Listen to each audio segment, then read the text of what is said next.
Welcome to Gloria's Gab Live. I am so excited. First of all, a shout out to all my Jewish friends. It's Rosh Hashanah, so happy Rosh Hashanah. And I'm delighted today to have one of my favorite people in the festivals business, Samantha Jones, president of the Junior Orange Bowl. Thank you so much for coming today, Samantha. Gloria, thank you for having me. We have a lot to talk about, lots of good stuff coming up with the Junior Orange Bowl. But before we start, I want to thank my sponsors. We've got Baraha Medical Institute, a quickly eye specialist company. They do everything to do with eyes, from ophthalmology, optometry, glasses, and the eye lifts, saggy eye lifts with Dr. Braha. But also, and my I love South Florida PBS. And don't you, Samantha? Yes, been watching Channel 2 ever since the days of Sesame Street. Yeah. Oh my gosh, yes.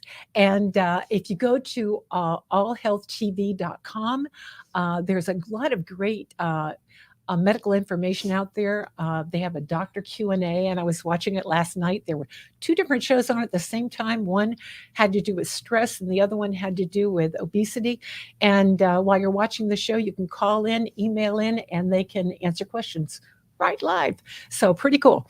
Anyway, so let's talk about the Junior Orange Bowl. Yay! Yes, we have an event coming up really soon, cross country, right? We do. The Junior Orange Bowl is in our 73rd year. Amazing. And we are so excited to be back open for business, as they say, after a couple, tough months, really 18 months. We had our first event, a summer social at Bay 13 Brewery and Kitchen a couple weeks ago. So glad you and the family were able to come out.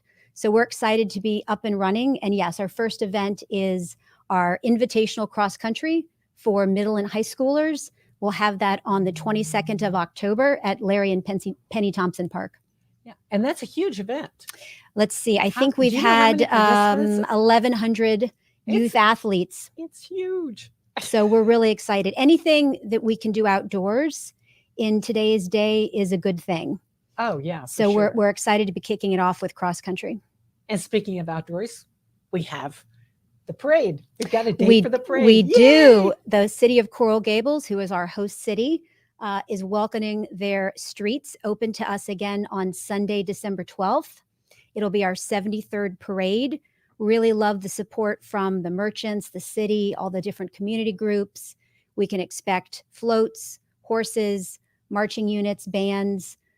Again, outdoors, socially distanced the way we, need to be right now. Right. As well as we'll have a VIP hospitality area, which is typically hosted by the mayor of Coral Gables.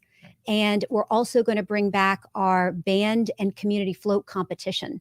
Oh, good. So we'll award monies to youth groups who bring their best A game when it comes to floats and bands. Yeah, so we want to encourage people you can make your own float. Absolutely. It just takes a flatbed, or maybe you could decorate a pickup truck. Yes, anything can be done. Way. But it's a great team builder for corporations too. Absolutely. You can find lots of details on our website, junioorangebowl.org. And if you want to do a float and don't know how, we can certainly pair you up. We've worked with FIU in the past and some of their set builders to do some of our community floats. Actually, we'll continue that again this year. Yeah, early on, actually, the longest float we've ever had in the Junior Orange Bowl Parade was FIU's engineering school. Ah, yes. They made it their senior project. And that would be amazing. Yeah. So it was so fun. Yeah. And do you remember the late Lady Susanna Tweed? Yes, I believe so. That? Yeah. And speaking of Lady Susanna, she was the one that always supported our Queen's pageant, which is developed into something much bigger than that. Yes. Let's talk about that. Certainly. So within the Junior Orange Bowl, there are 10 different events. One of them is our youth ambassadors. We began with a traditional pageant for young ladies. I believe we're in our 49th or 50th year. Wow. But times are changing and the need for modernization is here. So we have expanded our youth ambassador program to be co-ed, all genders. We're looking for 8th grade and up. And this body of students will continue to support not only our events, both sporting and cultural arts, as well as other philanthropic efforts locally. I don't know if anybody saw the Harvard Business Review around shadow boards. Very popular concept right now. There's a great article around Fendi and Gucci, those two brands. One of them had a shadow board, one didn't, and it sort of speaks to their ability for longevity. Okay, so tell me, what is a shadow board? So a shadow board is essentially a group of young people. So think of a board of directors. Right. We'll have the youth ambassadors will act as a board of directors for us for the Junior Orange Bowl. Okay. And will allow us to tap into insight from our youth, right? Millennials and demographics that are quite different from a lot of the compositive members. Any organization that's been around as long as we have, 73 years, it's important to look towards the future. The future is our youth. So Absolutely. Evolving the youth ambassadors into this new board will allow us to tap into insights, resources. Students need community service hours to graduate. So all those things coming together, we think will be the right recipe to help us sustain and grow. Yeah. And I think Luisada Alvarez, yes, our past like, chair. Yeah, right. So yeah, I talked to her about coming on the show sometime too. Yes. And going more into how that's progressing during the year. So now we have sports ability games. Are we doing? We are. So Sports Ability Games is a 3-day event we do for physical and mentally adaptive youth. And we were able to have one of the 3 events last May. We had a Sports Ability Games swimming competition. We were so excited to join Gulliver Prep at their pool and have our competitions, which is basically a swimming meet, as well as we had an artistic competition for swimmers. So excited to bring that back next May. So Gulliver's going to host it again?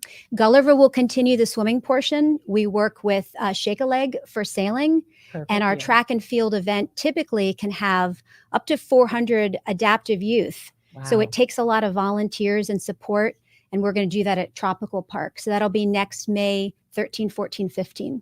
All right. So we have time to get more volunteers for that. And I know we do. Is a volunteer intensive.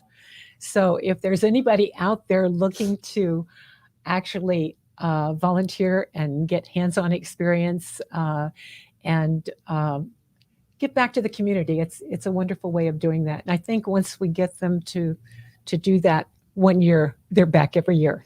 You're absolutely right. They find it so rewarding. You're right. We the Junior Orange Bowl delivers 50 days of programming within a calendar year.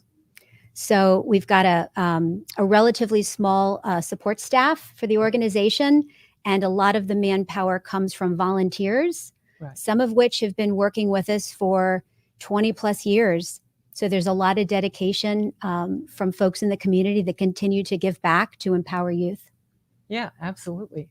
So, so we've got a lot of stuff. It's not just sports related, but we have 2 of our biggest events, and the ones I know that kind of bring in the money to pay for a lot of the other stuff are tennis and golf. Yes. So tennis is going to be very exciting this year, and they've got a big anniversary, right? We do, yes. So tennis, our international tennis competition is sponsored by Badia, been a very long time fantastic sponsor for us. The 60th year, we're going to have girls and boys ages 12 and 14. They play on 3 venues, Crandon in Miami-Dade, as well as 2 properties in Coral Gables. And we will again look to crown our winners. Amazing tennis greats have come through. Andy Murray, Chris Evert, Jimmy Connors. So we're really proud to create an area for youth to explore their talents. In addition to the tournament, which will happen in December, we are going to do something new this year. It's called Exclusive Tennis. So if you Google the name, you'll see some really cool footage. In November at the Biltmore, we're going to invite folks to come out for night tennis. So think glow in the dark. So is it kind of a fun play? Anybody can come? Yes, it'll be open to adults and youth, so it can be a family affair. Is it a fundraiser? Well, we will charge for admission. To cover the costs? To cover the costs, and because we're limited, we can have 80 players. Oh, okay. but it looks to be an amazing event. So if you're a tennis enthusiast, whether you're a pro or an amateur or just want to make it a fun family night out, we'll have tickets on sale on Eventbrite starting mid this month. And people can come and just watch too. Just Yes, you can absolutely just come and watch. We essentially will wrap the tennis court in black lighting with fun music and DJ and just make it a really fun night of community tennis. Oh my gosh, that sounds like so much fun. Yeah. Okay, and then after that, speaking of greats that have gone through our tournament, yes, including, for golf, we've got Tiger Woods. Yes. Tiger Woods. Back, there are so many greats that went through the golf tournament. It's like when I watch the PGA tournaments, I see people that we know. It's kind of crazy, but the team has worked really hard to develop high caliber events for youth. And golf will celebrate its 50th international championship this year. Again, we hosted at the Biltmore Golf Course. It begins January 6th. And every year we're looking for, the next great Tiger Woods, or obviously a lot of great females have come through. Oh, yeah. So it's exciting to provide this opportunity for our young people. And one of the things that's been unusual for us is we draw a lot of international players, both from tennis and from golf. Well, that's so 75 countries. Yeah, the economic impact this provides for Miami-Dade County is incredible. It is. We did a study several years ago, and we found 17 million was the impact. So it's what I remember, because for those of you who don't know, I used to be executive director of Junior. Yes, you have a very illustrious history. Decades ago, but I remember that the economic impact of the Junior Orange Bowl, so tennis, golf, and whatever ancillary events we had, was $10 million back then. Yeah. So I can imagine that 17 million is pretty much an underestimate. It's time to give it a refresh for sure on the numbers. I think, we need to call on those UM or FIU students to help us out with an economic impact. That would be great. Yeah. So then it's not just sports. So we have arts. Yes. We have a lot of arts and cultural events. And so talk about our creative writing and photography. Absolutely. So I talked about City of Coral Gables, our host city, huge sponsor. Nicholas Children's is our exclusive healthcare provider. Another important brand to us is Miami-Dade County. We're very fortunate to receive some grant monies through one of the FEST grants. And a bulk of those proceeds go to put on the parade, which we've already talked about. But we also earmark some of those funds for two other important events.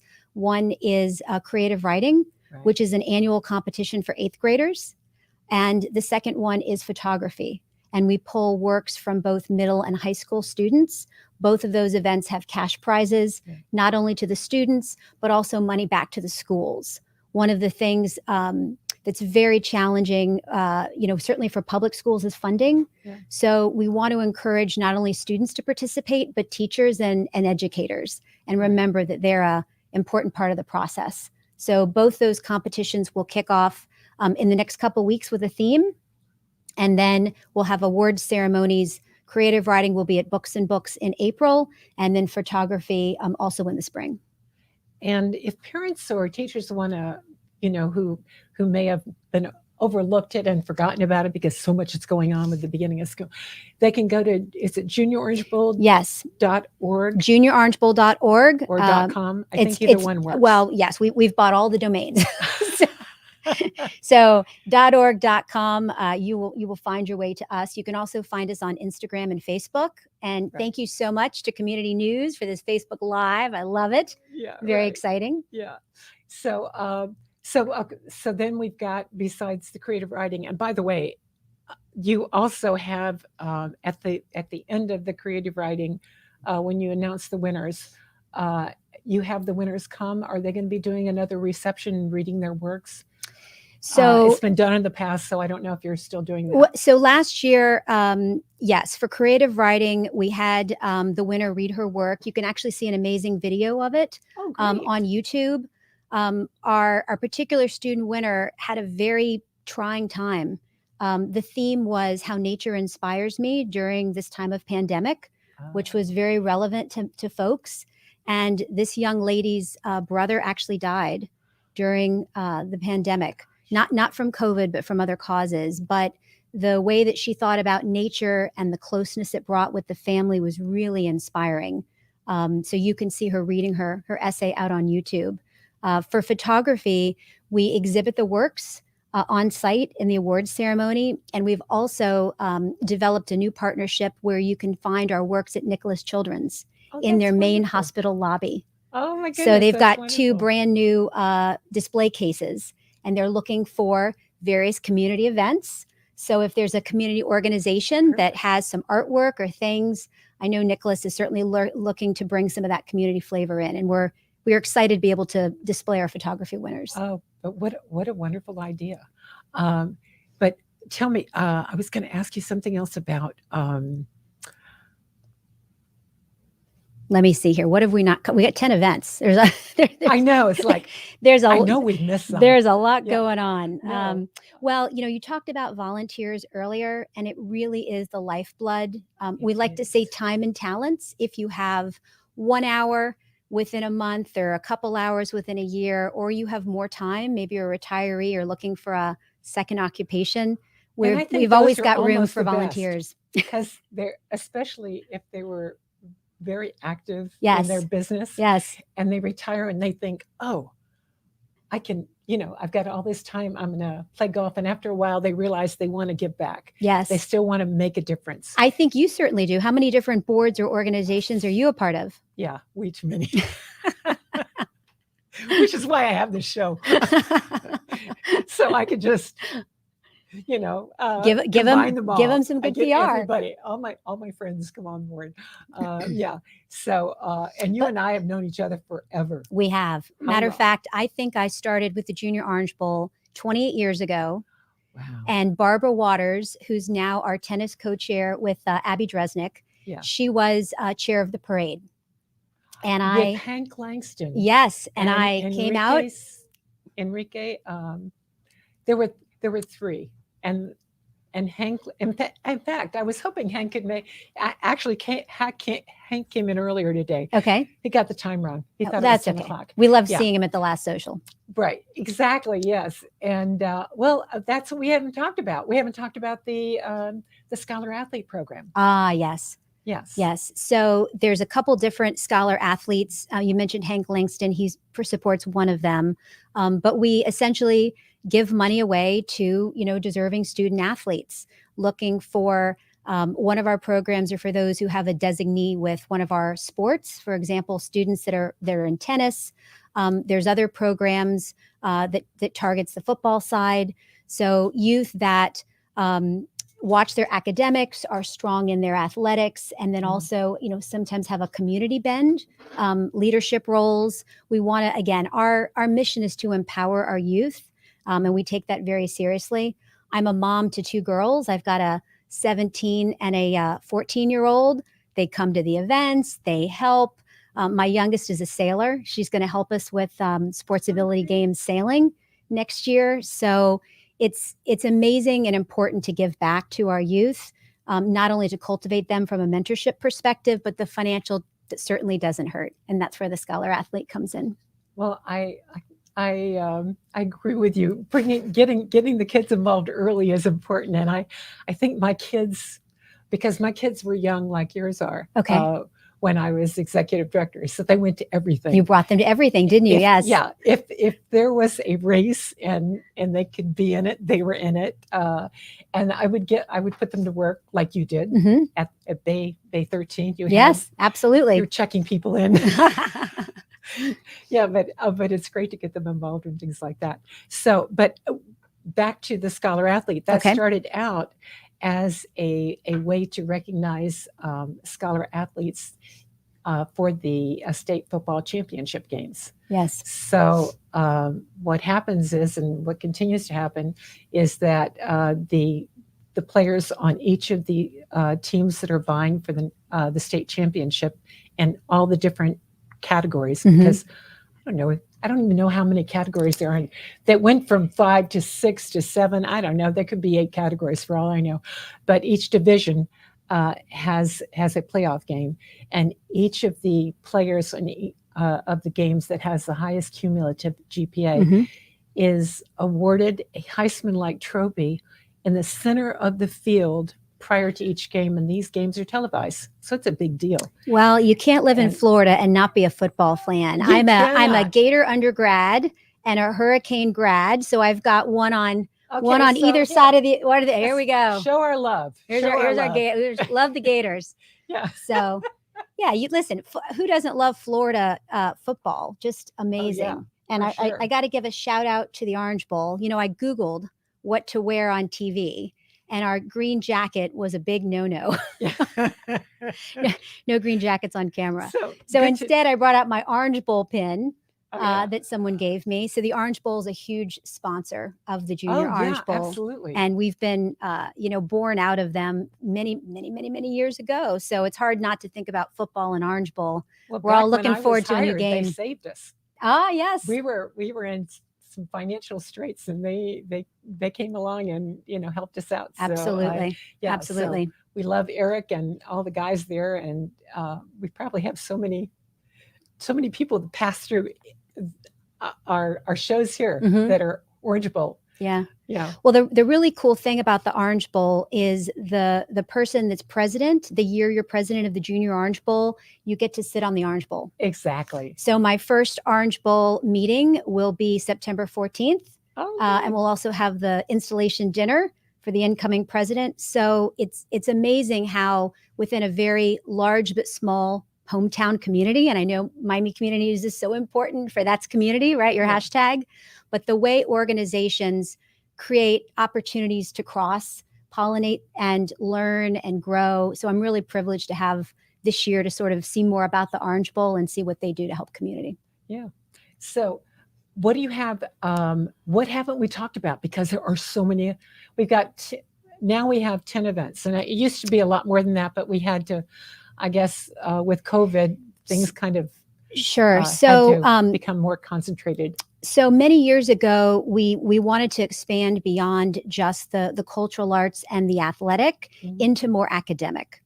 So we've done a robotics competition. I think we had about 4 or 5 years in before COVID, Right. which COVID is almost feeling like a 2-year hiatus here Hasn't it? Yeah. since it started. And that was an amazing.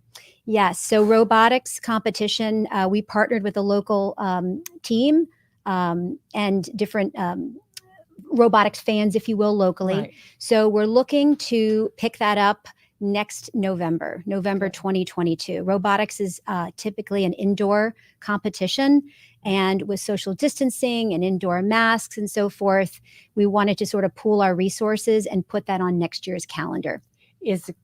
Is it scheduled to be back in? I think when I went to it, it was in Miami Springs. Miami Springs has been an amazing partnership for Right. us. Chuck Little, who's our basketball chair, has a lot of his competitions at Miami Springs. And we're an organization that's, our host city is Coral Gables, of course, Right. but it's important to branch out into all areas of South Florida. And we love the Miami Springs partnership. They do a great job for us. Well, I'm glad you brought up Chuck Little because he's been on the show before. Yes, he was a But, guest of yours not too he's long got- ago. Oh, basketball is huge. He's made that like a year-round event. Yes. Or Chuck a Por- series of events, right? Chuck pours his heart into basketball. Out of all the events, basketball really has the most programming. Oh, There yeah. are 5 different competitions. There's a warm-up, a middle, a high school. Basketball WOW is for adaptive youth, physically challenged youth at the WOW Center. And we couldn't do basketball without the support of Kiwanis. Kiwanis does an yeah. amazing job as a partner for us down here. Yeah, the Miami Kiwanis Club. Mhm, Yeah. yes. Yeah. So they've been ongoing for, I don't know, decades. Yes. Yeah. Yes. So thank God for them, right? Mhm. Yeah, but Chuck, actually, the WOW Center that you spoke about, I remember when he first got involved, getting the out-of-state teams going to the WOW Center, Yes. and the teams would always say the best part of their trip was going to the WOW Center and playing with the adaptive youth. And these are Yes. adults; these are not these are not kids, but they got such a kick out of it. So it's such a great way to get kids involved in giving back, and these are really good kids that come to our tournaments. Absolutely. And Chuck has developed such a relationship with coaches all over the United States. He really has. So last year we were able to have our basketball tournament, although it was very reduced. We had it at Westminster Christian, and the Last school. minute you had to cancel one of them. We had to cancel. Yes, it was last year. Needless to say, was a very challenging year, but we really tried to deliver the programming we felt we could in a safe and diverse way. So we're, as I said, back in business this year. I think the vaccinations have really helped, having people feel comfortable to come back out, and certainly wearing masks were appropriate. But we'll continue basketball. And back to your earlier point, Chuck has had an enormous response from teams outside the state of Florida. So back to the economic impact, we love to bring folks down, dine in our restaurants, enjoy our fantastic hotels and beaches, and then they'll want to return, right? They'll want to bring their family back for the next vacation. So we understand that not only are we a youth organization, but we're one of the hosts of South Florida. So it's very important that we attract folks to our local community to help enjoy, our sunny shores. Well, yeah, and the funny thing is, I used to say that sometimes the Junior Orange Bowl was known more outside the community than it was inside, because of all the international events that we were doing. Yes. And for a while we had the World Racquetball Championships, and we lost it to Jacksonville. Really? And then I don't know where it is now. I don't even know if it's still around, but it was, that was a great tournament. Yes. Yeah. Amazing. So maybe we'll bring it back. You never know. To check into that. Have to call on Arnie Perry, who saved it. Oh, Arnie Perry, one of our former presidents. Yes. Actually, when I was executive director, he actually saved the racquetball tournament. Wow. Yeah, and we had the World Racquetball Championship it was in Miami Lakes for several years, and then I don't know. It was kind of like gymnastics. They changed dates on you, and then you don't have your facility, or you can't save it. So, well, Gloria, in 2 years, we're going to celebrate our 75th anniversary. No. Yes, in 2023. So we are hard at work for celebrating 75 years of empowering youth. Look for some very exciting stuff on the horizon. We need to talk to Grant and Michael about doing a special edition for that I think that would be amazing. Yeah, you hear that, Michael? If he's listening, we'll talk about that. Well, listen, we're running only a few minutes to go, but I want to thank you so much for coming today. It's a pleasure. Want to thank again my sponsors, Brown Medical Institute and South Florida PBS. We look forward to next week's show. I've actually got Father Israel Mago. Okay. The Our Lady of Guadalupe Church is celebrating its 20th anniversary. Wow. It's a huge church in Doral, and my church where I sing in the choir. So I'm very excited to have Father Mago on. And so tune in next week, and thank you again for coming. Thank you. It's been a pleasure. See you next week.